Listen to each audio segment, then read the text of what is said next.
2024 ఎన్నికల్లో మిమ్మల్ని అందరూ ఒక విషయం కోరా. 5300 ఓట్ల మెజారిటీతో నేను ఓడిపోయాను.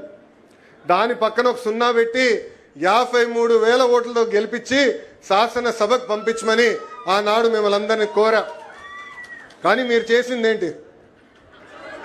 53,000 కాదు, 91,413 మెజార్టీతో నన్ను గెలిపించి శాసనసభకు మీరు పంపించారు.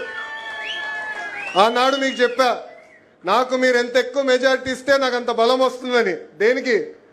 అవసరమైతే చంద్రబాబు నాయుడు గారితో పవనంతో పోరాడి మన నియోజకవర్గానికి రావాల్సిన నిధులు నేను తీసుకొస్తానని ఆనాడు హామీ ఇచ్చా. అందుకే ఇప్పుడు మంగళగిరిలో ట్రిపుల్ ఇంజిన్ సర్కార్ నడుస్తుంది.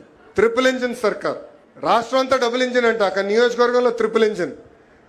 కేంద్రంలో ప్రధానమంత్రి నరేంద్ర మోడీ గారు, రాష్ట్రంలో గౌరవ ముఖ్యమంత్రి చంద్రబాబు నాయుడు గారు, మంగళగిరి గల్లీలో మీ లోకేష్.